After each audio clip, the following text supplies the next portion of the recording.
রুজু, আমার বাসায় গিয়ে আমার আব্বু আমার কাছে আমার হাত চাপাও।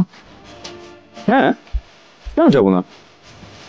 আমার কথাগুলো একটু সিরিয়াসলি শুনবা প্লিজ।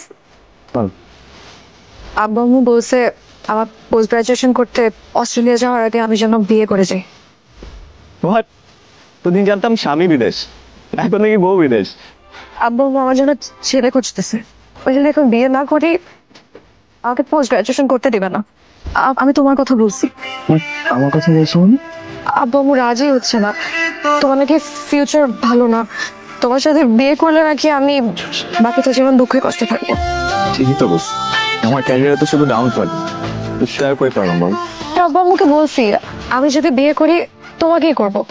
তো তুমি একটু আমার বাসায় যে আব্বু আম্মুর সাথে কথা বলতে পারবো প্লিজ, যেভাবে হোক একটু আমার বাবাকে কনভিন্স করো না প্লিজ প্লিজ প্লিজ।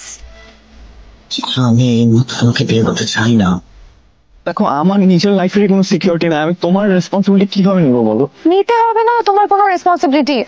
আমি তো অস্ট্রেলিয়া যাচ্ছি, আর আমি যে কয়দিন দেশে থাকবো না তুমি দেশে বসে আরাম করে তুমি তোমার ক্যারিয়ার গুছাও, আর আমি আমার রেসপন্সিবিলিটি আমি নিজে নিবো, তোমার কোনো রেসপন্সিবিলিটি নিতে হবে না।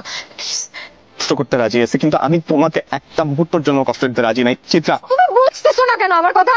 এখন যদি তুমি আমার হাত না চাও, আমার আব্বু আম্মু আমাকে অন্য কোথাও বিয়ে দিয়ে দিবে। একটা কথা মনে রেখো, তোমার জীবনে ক্যারিয়ার হবে, টাকাও হবে, কিন্তু তোমার লাইফে প্রত্যেকটা সাকসেস উদযাপন করার জন্য তোমার জীবনের সবচেয়ে কাছের মানুষটা তোমার কাছে কোনোদিন থাকবে না। উদযাপনের কাছের মানুষ থাকে না, সেই উদযাপন মৃত মানুষের মতো। কেমন আছো? আমি ভালো আছি, তুমি? ভালো ছিলাম, কিলে মন কেমন উলট পালট হওয়ার কি আছে? তুমি তো এখন অনেক বড় স্টার, একটা পর একটা গান হিট হচ্ছে, ব্যস্ততাও তো কম না। হ্যাঁ, একের পর এক গানে খুশি হওয়ার কথা, উদযাপন করার কথা। কেন পারছি না? আমি তো এটাই চেয়েছিলাম, কিন্তু কেন খুশি আমার থেকে পালিয়ে পালিয়ে বেড়াচ্ছি? কিন্তু ভিতরে চেষ্টা করতে, আমাদের জীবনে অনেক স্বপ্নই থাকে, কিছু স্বপ্ন থাকে যেটা হারানোর পর আমরা এটা আসল মর্ম বুঝতে পারি। একবার ফেস করিনি, সেদিন যদি তোমার আব্বু আমার সাথে আমি কথা বলতে যেতাম কি হতো? ওনারা তো আর আমাকে মেরে ফেলতেন না, তাই না? খুব ভালো থাকলে কিছুটা সময় পাওয়া যেত। ছাড়ো এসব কথা। তোমার হাজবেন্ড কেমন আছে? ভালো, তার যা আছে তা দিয়ে আমাকে খুশি রাখার যথেষ্ট চেষ্টা করছে। ভবিষ্যতে স্বপ্ন পূরণের জন্য আজকের আনন্দে মাটি দিচ্ছে না। আমি তোমার জন্য সব সময় প্রার্থনা করি ভালো কাটে তোমার সাথে। এই যে সুপারস্টার, আমি বিয়ে করিনি। যেই যুদ্ধটা তোমার আমার জন্য এতদিন করা উচিত ছিল, সেই যুদ্ধটা এতটা বছর আমি নিজের জন্য করেছি। তেমন আমাকে পাশে থাক, কিন্তু হতাশ করলে।